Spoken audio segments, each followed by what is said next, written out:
My breath is heavy, ragged, and hot against the cold air of this lightless pit. The sweat stinging my eyes is nothing compared to the sharp, agonizing reality finally setting in. I am in a dungeon, and right now, I am literally pinned to the floor by iron spikes.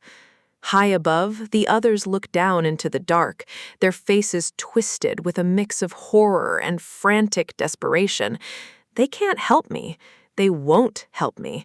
There's something else coming for them. Sungwoo looks down one last time, his voice cracking as he apologizes for leaving me to rot. The pain is white-hot as I try to move, my body rejecting the very idea of survival. I scream, but it's a hollow sound that barely echoes against the stone walls. I'm alone, surrounded by blood and cold steel.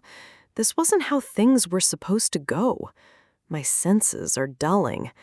The blood loss is making everything feel distant and surreal. But none of this has been real since the day our world was turned inside out.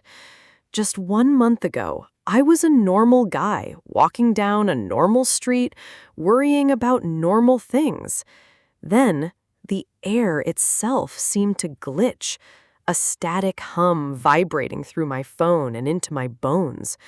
Before I could even blink, a pillar of light engulfed me, pulling me away from the only life I knew. I watched my own hands begin to pixelate, dissolving into a stream of data and light. Fear gripped me. There was no explanation, no warning, just the sudden erasure of my reality. I was being summoned, forcibly taken to a place where the rules of physics no longer applied. I hit the ground hard, the transition leaving me breathless and disoriented. When I looked up, I wasn't alone. Dozens of people were scattered across a strange, sunset-lit clearing. Everyone was just as confused as I was, muttering about mass hypnosis or hidden cameras. None of it made sense. Why were we here? What was this place? People checked their phones, desperate for a signal, a GPS coordinate, anything to anchor them to home. But the only thing we found was a presence that felt entirely inhuman. A rabbit. A small, tuxedo-wearing rabbit appeared out of thin air, grinning like a nightmare mascot. It called itself The Guide. It welcomed us to the game with a cheerful, high-pitched voice. I stared at it, my mind refusing to accept that a talking doll was our only source of information. One man, probably on his way to an interview, had seen enough. He marched forward, demanding to be let out. He didn't care about games. He had a life to get back to, and he wasn't going to let a rabbit suit stand in his way. But the rabbit didn't move. It just looked at him with those empty, beaded eyes. The guide told us to listen carefully. It said the information it carried was the only thing that mattered now. It began to explain the rules of the dungeon, mocking our confusion with every word. The businessman snapped. He grabbed the rabbit by its tiny lapels, screaming for a taxi and a way home. The rabbit didn't fight back. It just smiled wider, its teeth gleaming in the fading light. It told us that in this world, we would learn while dying. That was the first lesson. Suddenly, the man was tossed aside like a rag doll as the guide's power surged. The rabbit explained that politeness was a mandatory rule if we valued our lives. A flash of movement, a sound of tearing fabric and breaking bone. In an instant, the rabbit showed us exactly what happens to those who break the rules. Blood splattered across my face, hot, real, and undeniable. The man who was just shouting for a taxi lay dead on the grass. The rabbit hadn't even broken a sweat. The screams started then. The realization that this wasn't a prank, wasn't a dream, and wasn't a game. The guide stood over the body, its eyes glowing red. It was time to actually start. I was frozen, the metallic smell of blood filling my lungs as I stared at the carnage. This was our new reality, a world where death was the only constant and survival was a privilege. My legs shook as I tried to stand, the ground beneath me feeling like it could swallow me whole. People were running, panicking, scattering in every direction as the clearing turned into a slaughterhouse. The guide raised a finger, almost bored by the chaos, and offered us basic equipment. With a snap of its fingers, weapons materialized out of thin air, glowing with an eerie purple light. Swords, axes, and bows appeared in the hands of the terrified survivors. Some tried to rationalize it, calling it high-tech VR or a memory-erasing social experiment. The guide just laughed, floating into the air and telling us to interpret the situation however we liked. The objective was simple: survive as long as possible. The dungeon game had officially begun. We were thrown into a living hell, ordinary people forced to become soldiers overnight. Monsters emerged from the shadows, grotesque, hungry things that didn't belong in our world. The screaming never stopped. Every corner turned was another chance to be slaughtered. As the days bled into weeks, the weak were weeded out, the bodies piled up in the corridors. It wasn't just the monsters. Sometimes we had to kill each other just to secure a scrap of food. Social order collapsed. Might became right, and those without combat power were treated like trash. I found myself at the bottom of the food chain, a production-class survivor in a world that only valued warriors. The combat classes looked at me with pure contempt, resenting every drop of water I consumed. They had skills, superpowers that let them tear through monsters with superhuman strength. They were the heroes of this nightmare. I was just a mouth to feed, a burden to be carried. I checked my status window, hoping for a miracle, but the numbers never changed. Name: Jeong Da-eun. Skill: Purify. A beginner-level ability that did nothing in a fight. The warriors let me know it every day. They called me a leech, a miracle of uselessness. They would slap the food out of my hands, demanding I show moral sense and give my portions to them. But Sung-woo was different. He was our leader, the one who actually tried to keep us together. He would stand up to the bullies, reminding them that rations were to be distributed fairly. His gaze was firm, unbreakable. He was the only reason I was still alive. The others would grumble and walk away, but the resentment in their eyes only grew darker. Sung-woo would help me up, his hand steady and warm. He told me not to listen to them. He knew everyone was on edge. The dungeon does that to you. It grinds your humanity down to dust. We were supposed to reach the end point by tomorrow, one more day of survival. I wanted to be helpful. I wanted to prove that I wasn't just a burden. I clutched my small, glowing knife, the only weapon I had. It felt pathetic compared to their axes and swords, but I kept moving. I had to. The next morning, the peace was shattered by a sound that shook the very foundation of the dungeon. A trap. A massive, rolling boulder was hurtling toward us, crushing everything in its path. The guide watched from above, laughing as we scrambled for our lives. It reminded us that looking only forward was a fatal mistake in this place. Sung-woo shouted orders, trying to guide us through a field of hidden pressure plates. Behind us, more traps were triggering. Spikes, fire, and falling stones were everywhere. We were running blind, dodging death by inches as the boulder gained speed. Sung-woo kept yelling for us not to fall behind. He knew that stopping meant death. My lungs were burning. My legs felt like lead. I was at my absolute limit. I pushed myself harder, the sound of the boulder like thunder in my ears. I could see the exit, a light at the end of the tunnel. I just had to make it. Then, my foot hit something, not a pressure plate, but a gap in the floor. The ground vanished beneath me, a hidden pitfall perfectly placed to catch the exhausted.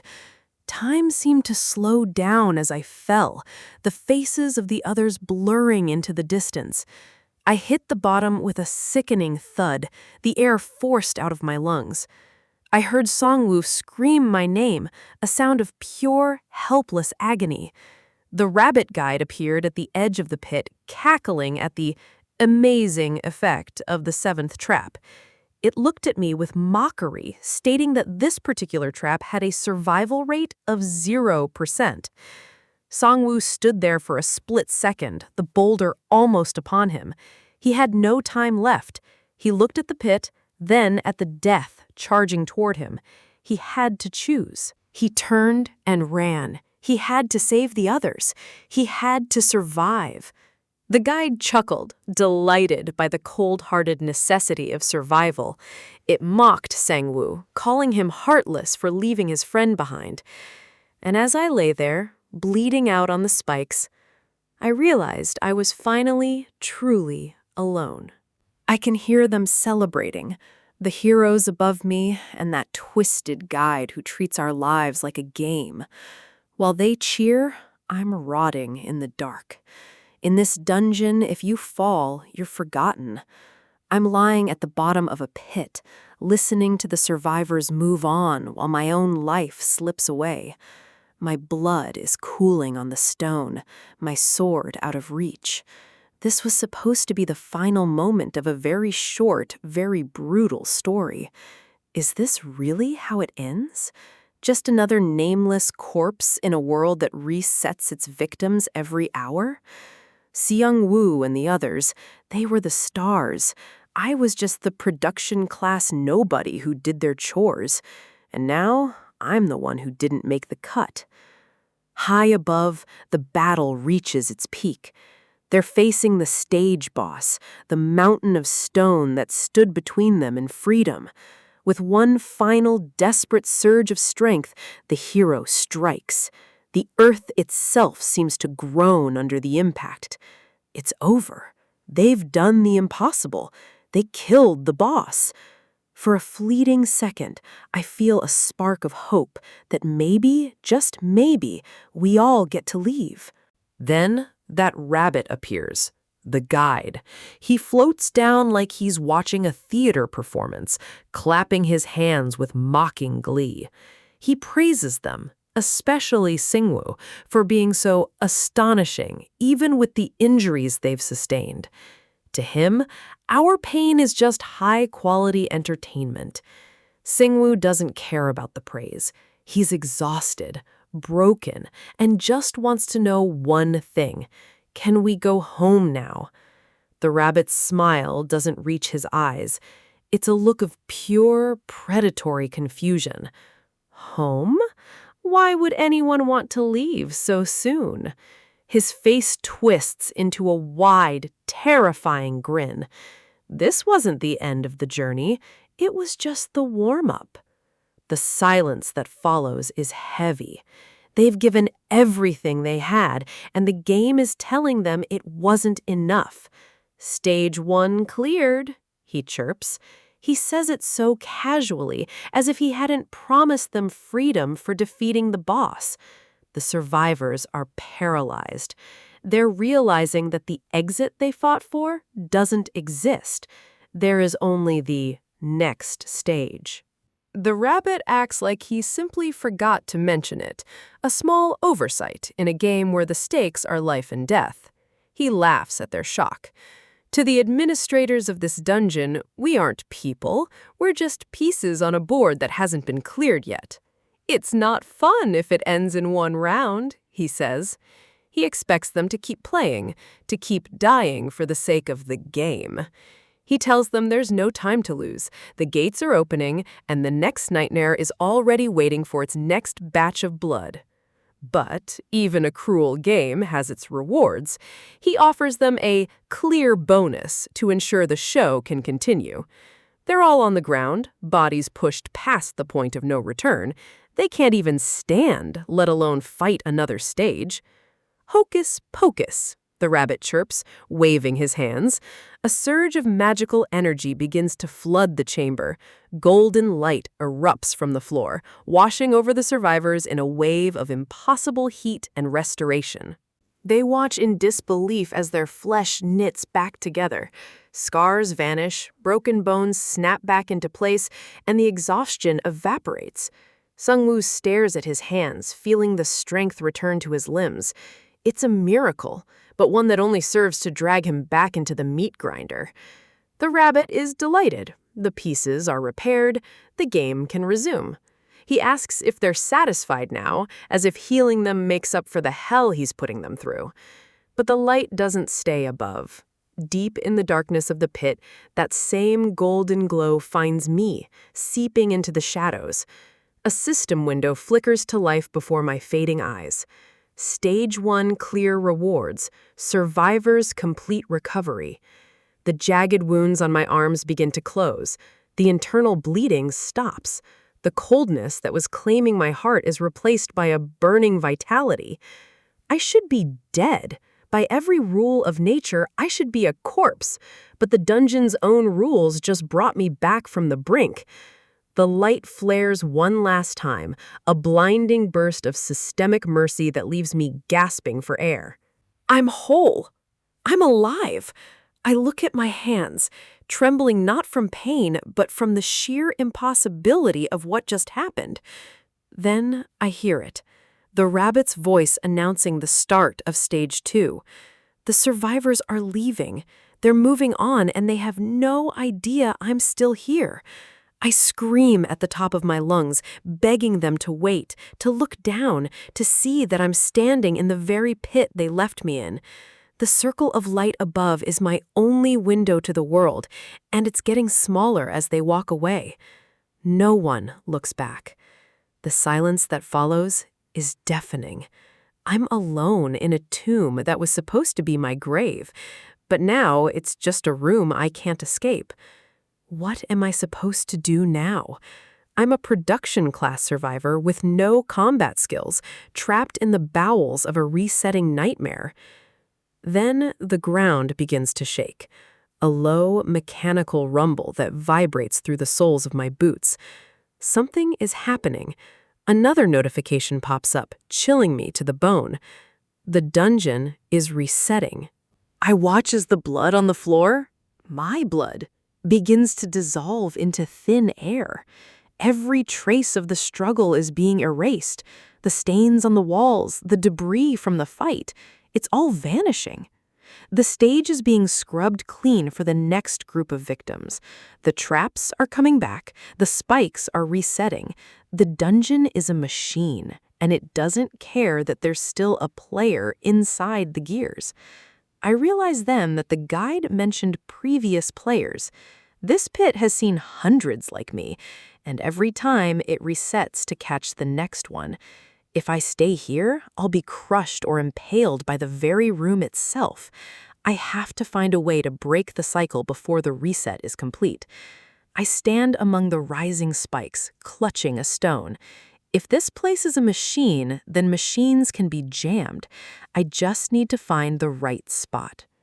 I aim for the mechanism above, the one that triggered the trap in the first place. It's a desperate 1 in a million shot. I throw the rock with every bit of the strength the system just gave back to me. A tiny stone against a massive, uncaring fortress. It hits. A sharp crack echoes through the pit, and for a moment, the grinding of the gears stutters. Dust and pebbles rain down as the reset sequence glitches. I've managed to force the trap to stay open, but I'm still stuck at the bottom. I did it. I triggered the trap from the inside. Now I just need to figure out how to climb out of a pit designed to keep things in. I look at the spikes around me. One slip, and I'm back to being a corpse. This time, there won't be a clear reward to save me. I have to be smart. In a world of heroes and monsters, the only thing a production class survivor has is his head and his tools. Suddenly, a shadow falls over the pit. I look up, expecting a friend, but I find something much worse. It's the rabbit. He's peering down into the hole, his little face twisted in genuine, baffled annoyance. He wants to know why I'm not dead yet. He says the trap was activated, and usually that means instant death. He seems personally offended that I survived his perfect reset. To him, my existence is just a technical error that needs to be fixed. He explains that normally, as soon as someone falls in here, they're erased. I'm a glitch in his data, a mistake that refused to be scrubbed away. I beg him to help me, to send me to stage 2 with the others. But the look he gives me tells me that isn't part of the programming. He sighs, waving his hand to pull up my status window. He's looking for a reason to delete me, a way to make the numbers make sense again. As I thought, he mutters, the system has me listed as deceased. I'm a dead man walking, a ghost in the machine. Since I'm dead, according to the rules, I'm no longer a player. I'm just an error, and errors have no place in the next stage. His tone turns cold. He says it's only natural to hide away irreparable mistakes, to bury them deep where no one will ever see them. He tells me to just stay here and starve to death. Please just die quietly, Mr. Error, he says with a polite, terrifying little bow. He mocks my class, a production player who hid behind the hero's back. He thinks I'm useless without someone to tell me what to do. He tells me there's no escape anyway. Even if I climbed out, the world above is a hell I could never survive alone. With a flick of his wrist, he finishes the reset. The entrance to the pit begins to seal, shutting out the last of the light. Die in this ditch alone so you don't bother the others, he chirps. Farewell. He skips away, humming a little tune, leaving me to the absolute darkness of the underground. The hole is closed. The light is gone. I am officially a ghost, forgotten by the system and abandoned by the guide. Die peacefully? After they used me as a pack mule and left me to rot? After this world tried to erase me like a typo? The rabbit's words echo in my head. He thinks I was just doing chores. He thinks I was just a shadow behind the hero.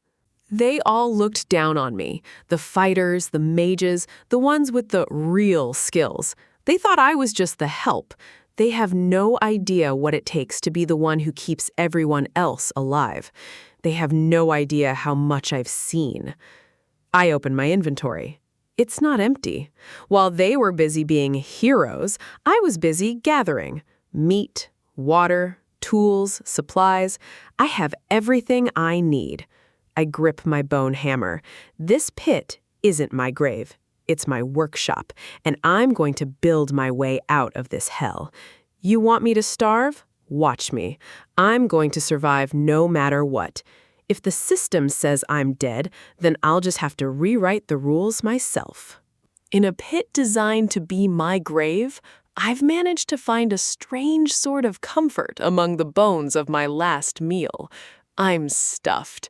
For the first time in over a month, I've actually managed to eat a peaceful meal without looking over my shoulder.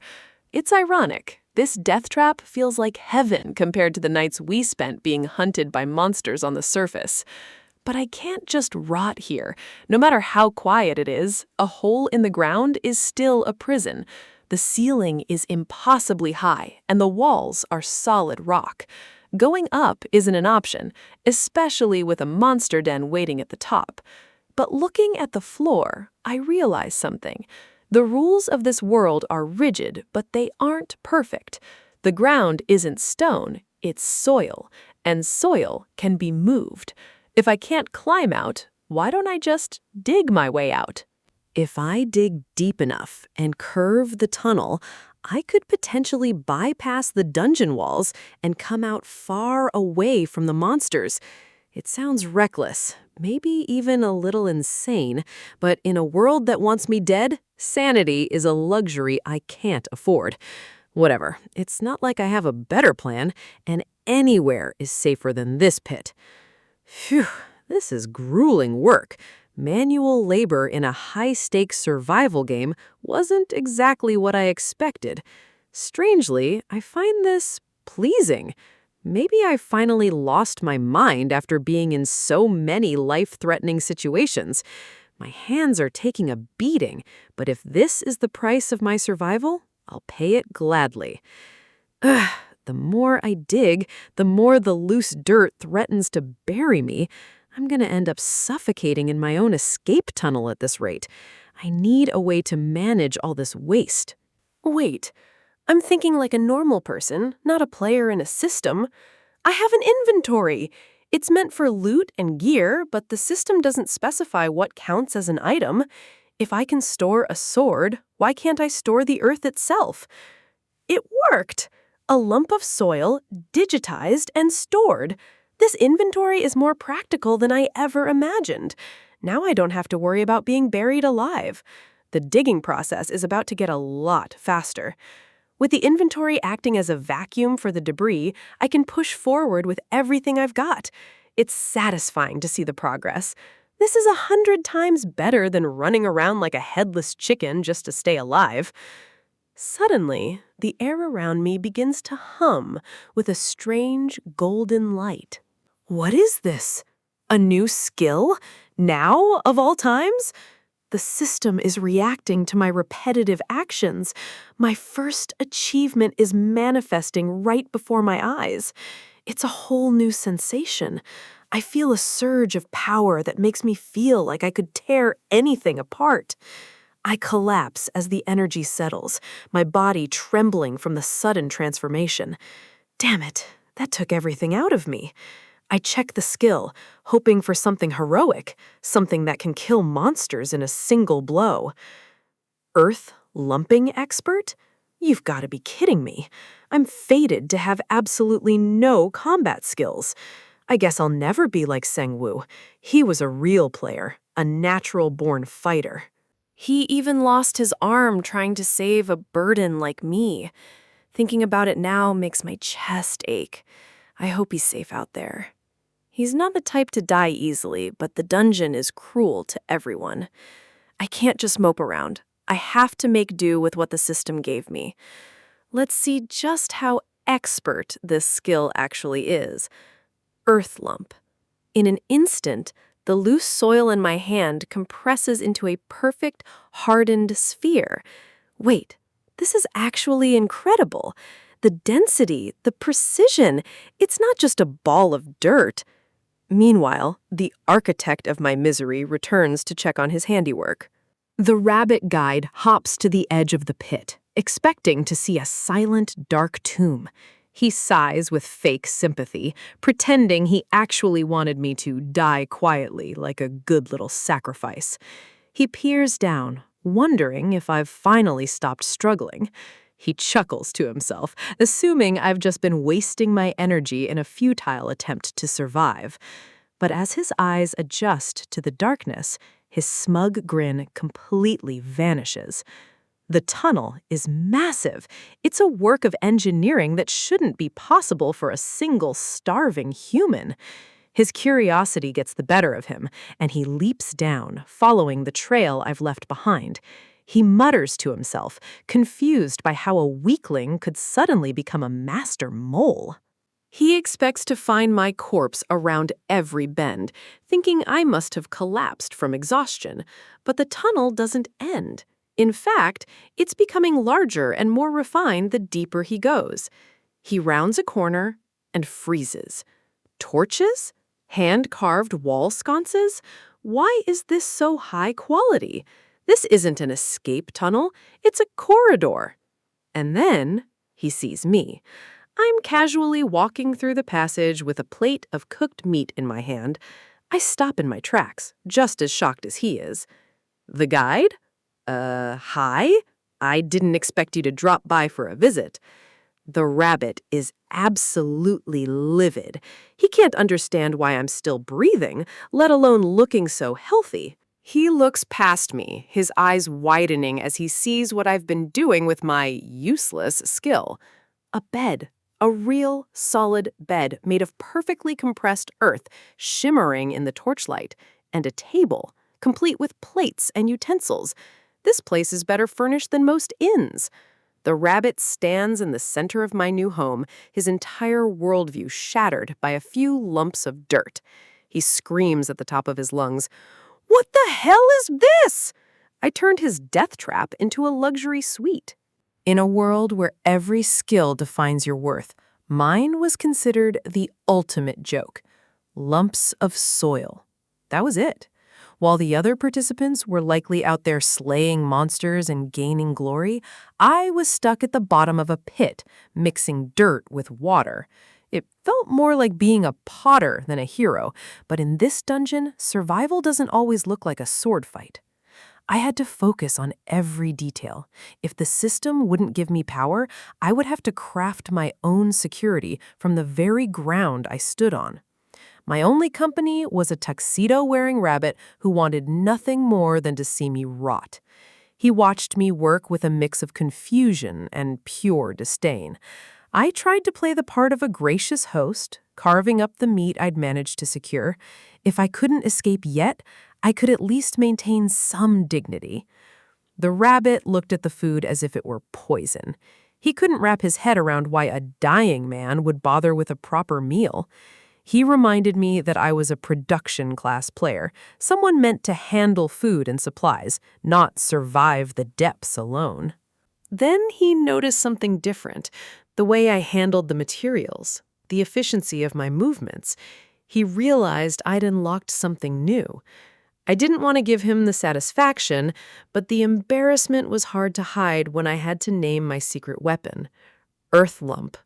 The moment the words left my mouth, the rabbit erupted into hysterical laughter. To him, it was just another useless trick. He found it hilarious that I was spending my final hours playing in the mud, building things that would never see the light of day. He mocked my first skill, Purify, calling it barely useful.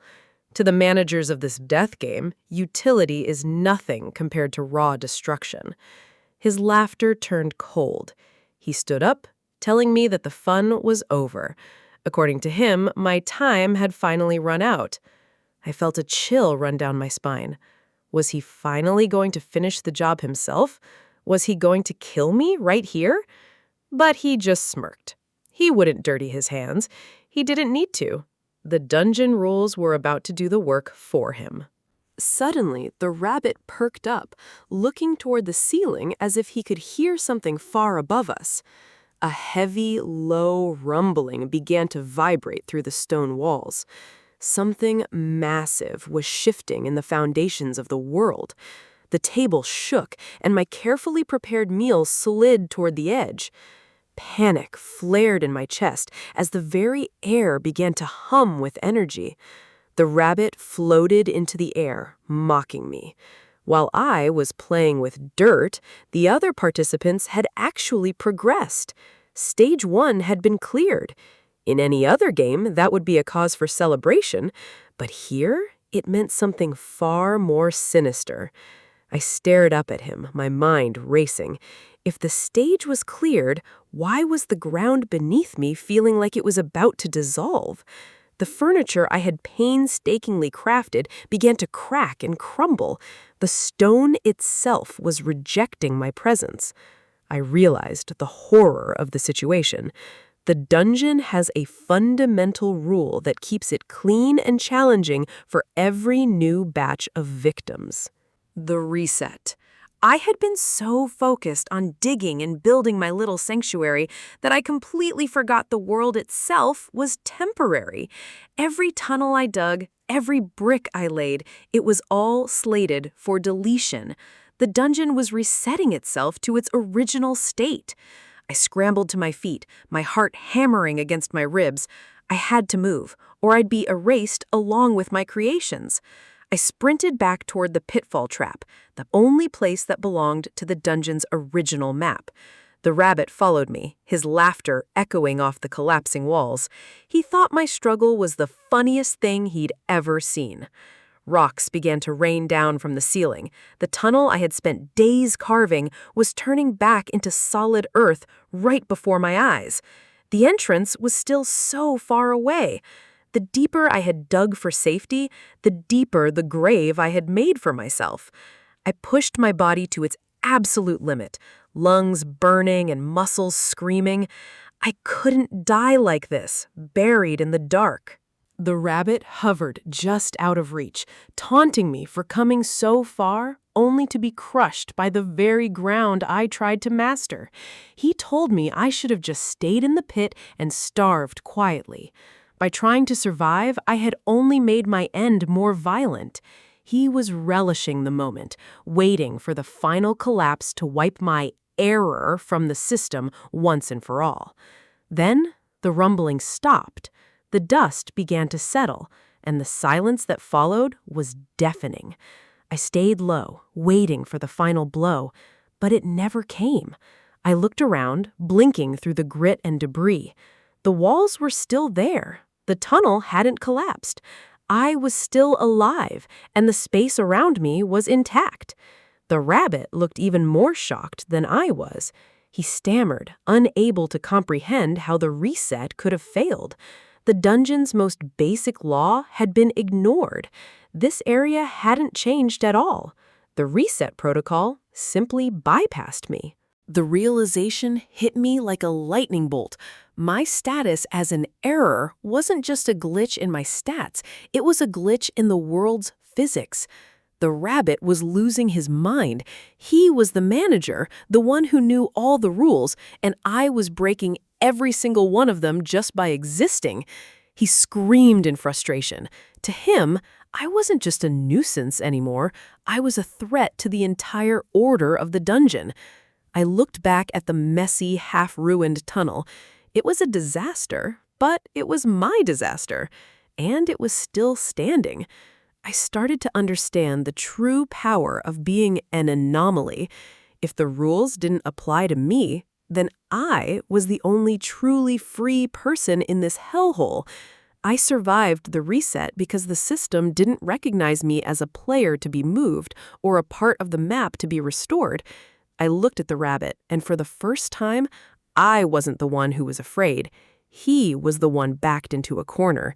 He tried to regain his composure, threatening me with a slow, painful death. He claimed the dungeon would find another way to kill me.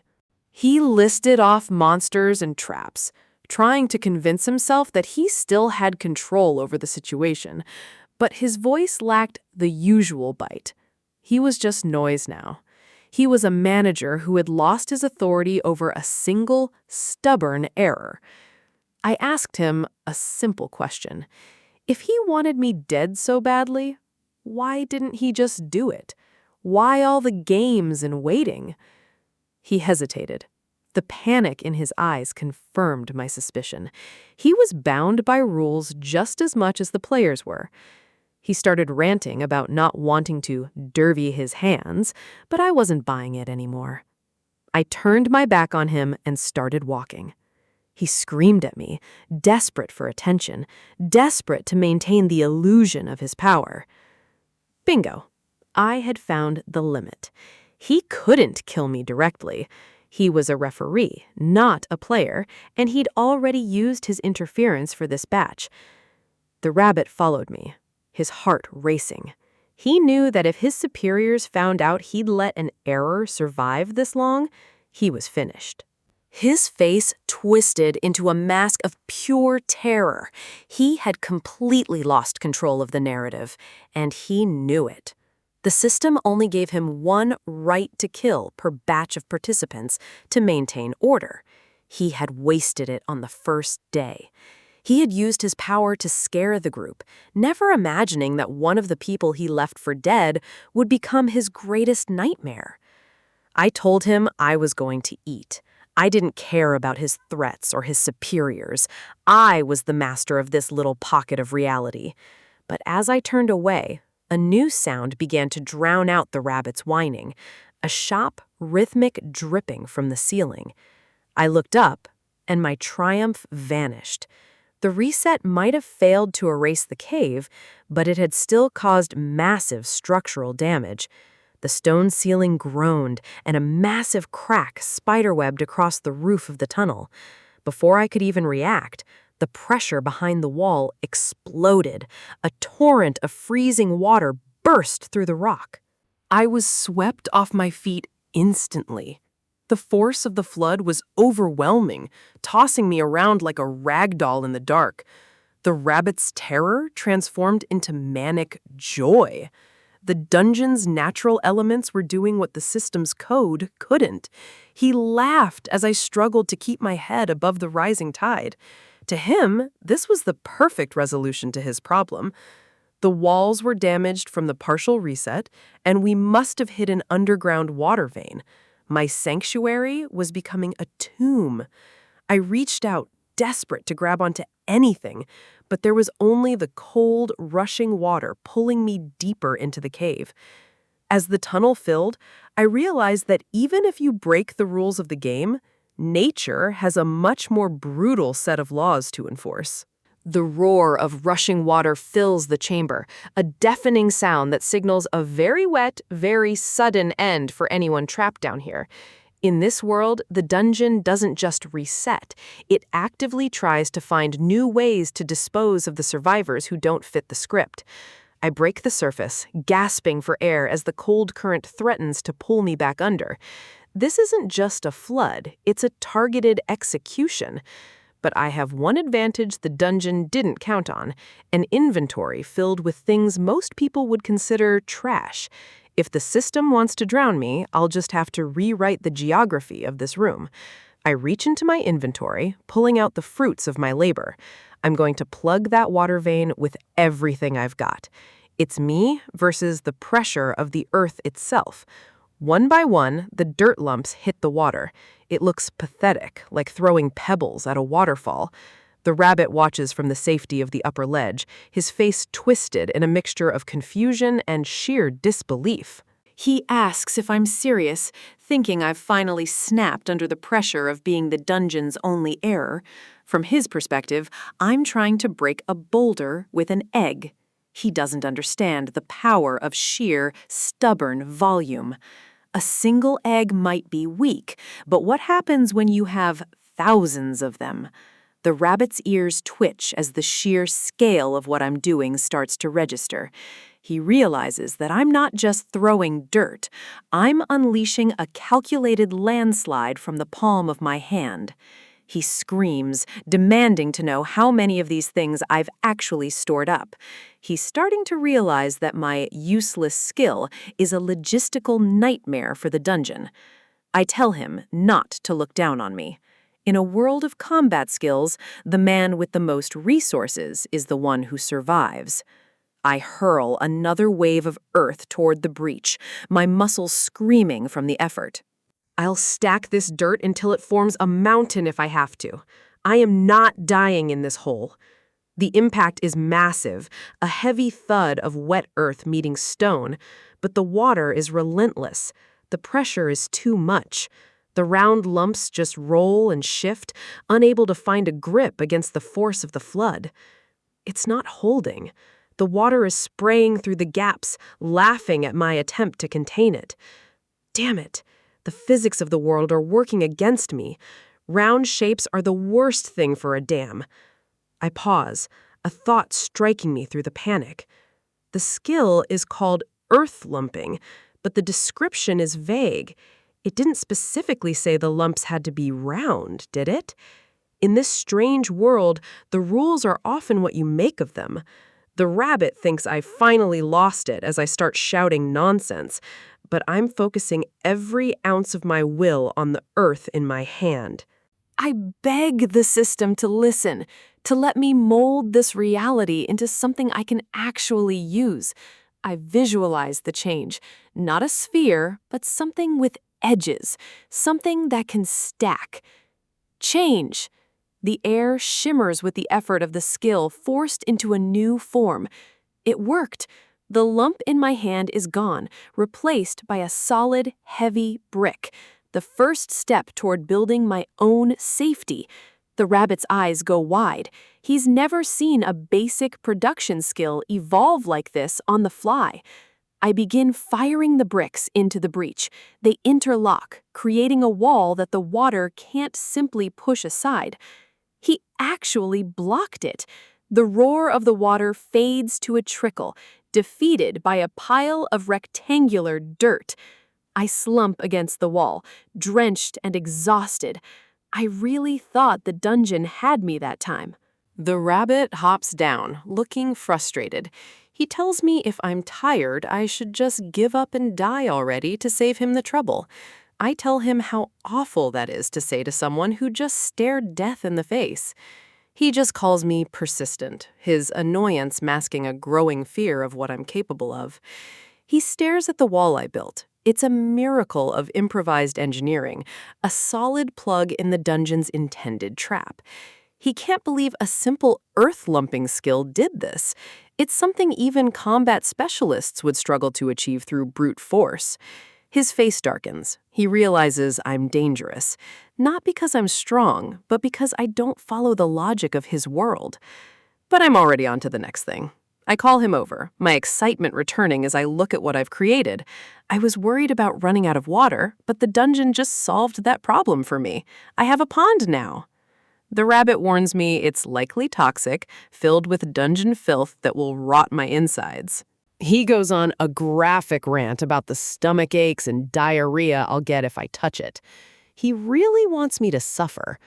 I just ignore him and whisper one word: purify. The water glows as the impurities are burned away by the system's logic.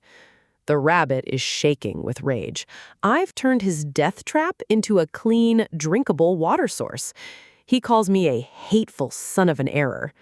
I sit back and think, a pond is good, but it's a bit plain for a master of my own domain. He asks what I'm planning now, sensing another headache coming on. I tell him that since we have a pond, we obviously need some beautiful interior decoration to make the place feel like home. I get to work, my hands moving with a precision that comes from thousands of repetitions. The rabbit watches in horror as I construct a brick wall in seconds. He realizes I've gotten even better after the stress of the flood. He asks what I'm doing, and I tell him I'm creating the pinnacle of all decorations, the lion fountain. He thinks it looks like a cat struck by lightning, but to me, it's a masterpiece. I reach into its mouth, placing the final component. This isn't just for show. I use the earth lump skill one more time, integrating it into the structure. Water begins to flow from the lion's mouth, circulating perfectly into the basin. The rabbit is speechless at the sheer, unnecessary detail. He can't handle the fact that I'm doing whatever I want in a place meant for suffering. I ask him if he knows how scientific this design is. It's not just a statue, it's a functioning system. I show him the metal pipe hidden beneath the surface, connected directly to the water vein I plugged earlier. It's meant to reduce the water pressure to prevent another explosion, and it keeps the water circulating so it doesn't stagnate. I call it a perfect scientific design made by a genius. The rabbit just wants to be anywhere else. I ask if this is worthy of an achievement. Suddenly, a bright light erupts from the fountain. A notification appears. Achievement obtained. You have completed a pond with a lion fountain. I'm even surprised. I was just trying to pass the time and stay safe, but the system is actually rewarding my creativity. The rabbit's face is a mask of pure, unadulterated disgust. He can't believe the dungeon is validating something this stupid. But the light doesn't stop there. A second window pops up, offering a reward for my masterpiece. Fish will now inhabit the pond I created. In a single afternoon, I've turned a death trap into a self-sustaining food source. The dungeon reset might be broken, but I'm just getting started.